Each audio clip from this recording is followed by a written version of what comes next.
श्री श्याम नरेश दीक्षित की ये पंक्तियां मुझे बरबस याद आ रही हैं। छाकर तुम अब आसमान में रविसा यूं प्रकाश करो, देश को नई ऊर्जा देकर उन्नति अब ललाट करो, और फूलों सी तुम महक उड़ाकर मेहनत का आगाज करो, नई क्रांति की ज्वाला देकर अब फिर से तुम प्रयास करो। इतिहास बदलने की ताकत रखने वाली ये युवा शक्ति अपने रास्ते से हटती जा रही है। ड्रग्स, नशा, ऑनलाइन गेम्स और अपराधों में लिप्त होती प्रतिदिन यह पीढ़ी आखिर कहां जा रही है? इसी पीढ़ी से हमारे देश की महान आत्माओं ने कभी बहुत कुछ उम्मीदें की थी, लेकिन प्रतिदिन बढ़ते हुए अपराध कुछ नई कहानी कह रहे हैं। यदि हम उज्जैन की बात करें तो महानगरों की तर्ज पर अब यहां भी प्रतिदिन कई डॉन पैदा होते जा रहे हैं, और अब तो हद हो गई है। पहले दुर्लभ गैंग और अब चवन्नी अठन्नी गैंग, इसके बाद फिर कोई नया आ जाएगा। इन युवा अपराधियों ने लोगों का जीना हराम कर दिया है। अब सवाल ये उठता है कि आखिर ये अपराध क्यों हो रहे हैं? ऐसी कौन सी बातें हैं जो युवाओं को ऐसे अंधे रास्तों पर धकेल देती है जहां से लौटकर आना उन्हें असंभव लगता है?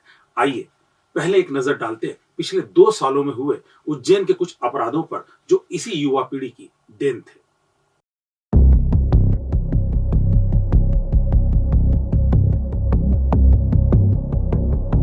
लगे वाम ना लगे सिपरा काम करेंगे। नाम है महेश दादा, मंगल नगर से फीवर थे ना, हंसते हंसाएंगे, खोलते बजाएंगे, पूरा शहर घुमाएंगे ना। गज्जू का घर फोड़ दिया नहीं रात में। अच्छा करा सही फोड़ा इसकी छूत के की। ऐसा है जितने भी हमारी माँ बहनों के बीच में चलिए तो तुम्हारी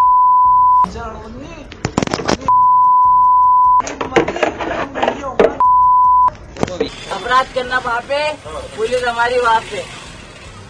यार सलमान लल्ला करा बाकी में ही बदमाश हो तो कॉल मी, इन्फॉर्म मी। मिल यार गैंगस्टर इस माउंस्टर से, मिल तो सही एक बार। दावत दी साला, मिलने की मिल ही नहीं दिया तू। ये हाल हुआ, सबका हाथ जोड़ने निवेदन है कि अपराध मत करना और इधर अपराध करे लेना।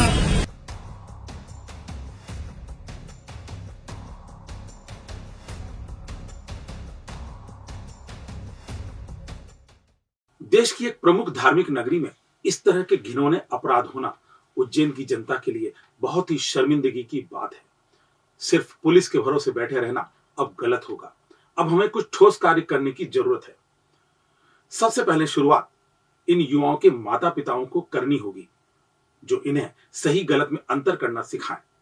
अच्छे खेलकूद और उचित शिक्षा के जरिए उन्हें सही मार्ग दिखाएं।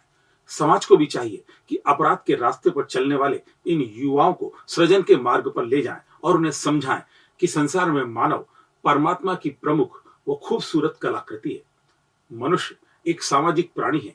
मानव होने के नाते हम कुछ ऐसी मानवीय संवेदनाओं, आवश्यकताओं, अपेक्षाओं व धारणाओं के सूत्र में बंधे हुए हैं जिसका कोई कानूनी, शास्त्रीय, धार्मिक या जाति प्रतिबंध न होते हुए भी हमारे निजी, सामाजिक, पारिवारिक और राष्ट्रीय जीवन से सीधा सीधा सरोकार है।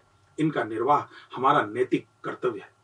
किसी लाभ, स्वार्थ या प्रतिफल की इच्छा के बिना दूसरों की मंगल कामना, लोक कल्याण, सबके हित में योगदान करना भी हमारे दायित्व में आता है। तो आइए शुरुआत करें अभय न्यूज के साथ एक ऐसे कल की जहां हम गर्व कर सकें हमारे देश के इन युवाओं पर। हर व्यक्ति अपने अपने स्तर पर इन युवाओं के लिए कुछ रचनात्मक कार्य करे। अगर आपको किसी भी स्तर पर हमारी यदि जरूरत लगती है तो हमें अवश्य याद करें। हमें सदैव आपके साथ। जय हिंद, जय भारत।